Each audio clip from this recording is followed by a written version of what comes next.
Today we're going to develop self-awareness, an essential component of adaptability. You'll learn more about understanding your values and beliefs, examining cognitive biases, and identifying moments of reactivity. Have you ever decided and later wondered why you made that choice? Our values and beliefs drive our behavior, often without us even realizing it.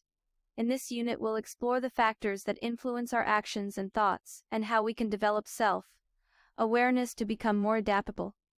Let's start by discussing personal values and beliefs. It's crucial to recognize and understand what drives our decisions and actions.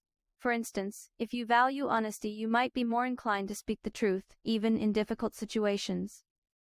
On the other hand, someone who values loyalty might prioritize maintaining harmony in relationships over expressing their true feelings. Take a moment to think about your core values and beliefs, and how they impact your behavior. Activity, mindful decision-making. Hello, my name is John, and I will be leading you through the next exercise. Let's go. As you continue to listen to this video, think about a decision you need to make soon, whether it's personal or from school. It could be as simple as choosing a meal for dinner, or as complex as deciding on your project in the school. Pause the video for a moment and take 3 deep breaths to help clear your mind and bring your focus to the present. As you proceed with the video, keep the decision you must make in mind. During the next few minutes, actively listen for any tips or insights to help you make a more informed and flexible decision. Consider your values and beliefs, identify any potential cognitive biases, and be aware of moments of reactivity. As the video continues, note any relevant information you've gleaned from the session that you can apply to your decision-making process. This exercise is meant to encourage mindfulness and self-awareness as you actively engage with the content. As the video continues, note any relevant information you've gleaned from the session that you can apply to your decision-making process. This exercise is meant to encourage mindfulness and self-awareness as you actively engage with the content. Hello, I am back. Next, we'll explore cognitive biases, which are mental shortcuts that can lead to errors in judgment and impede flexible thinking. Cognitive biases are like mental shortcuts that can make us think wrong. For example, confirmation bias makes us only believe what we already think. Sunk cost fallacy makes us stick with a decision just because we've spent a lot on it already. Let's imagine that you are a student who loves reading and writing. You usually study by taking detailed notes and reading them over again. This method has worked well for you so far, so you believe it's the best way to learn. One day, your friend shares a different study method. They suggest using visual aids like mind maps and diagrams, which they find very effective. Instead of considering this new method, you might ignore their suggestion and continue studying with only text-based materials, even though visual aids might help you understand more complex topics.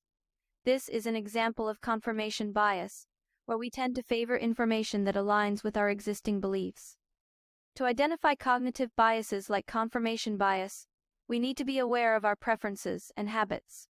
In this scenario, recognizing the bias would involve acknowledging your tendency to favor familiar study methods and being open to trying different approaches.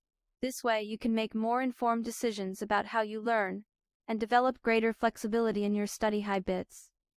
Remember, it takes practice to identify and overcome cognitive biases. The more you work on it, the more flexible your thinking will become. Always be mindful of your preferences and habits when encountering new learning situations, and be open to new strategies. Hello again.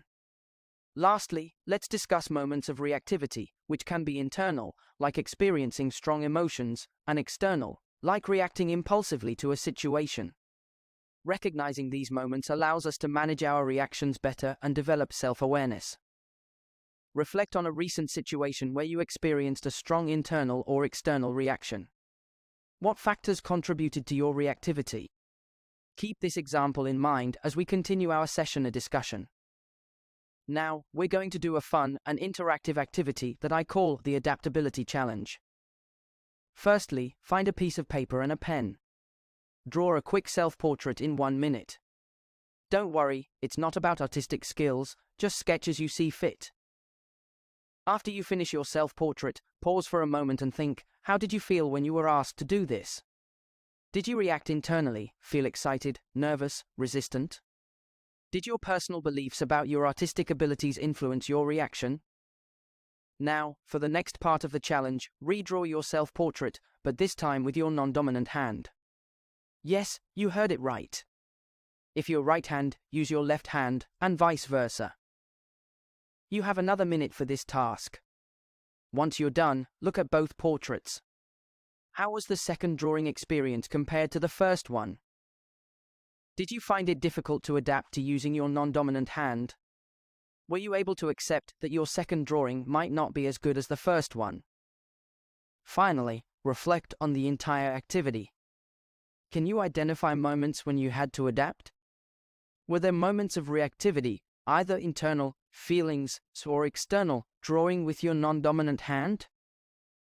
Did you notice any pre-existing beliefs about your capabilities influencing your thoughts or feelings during the challenge? And most importantly, did your approach change between the first and second drawings? All right, dear friends. We've dived into our minds, learned how our values guide us, spotted brain tricks that limit our thinking, and learned to catch when we react too quickly. This is just the start, but it's a big step towards becoming champions at handling life's challenges. Developing self-awareness is an ongoing process, and by applying the insights from this unit, you'll be better equipped to navigate the ever-changing landscape of life. Did we meet your expectations? Please let us know.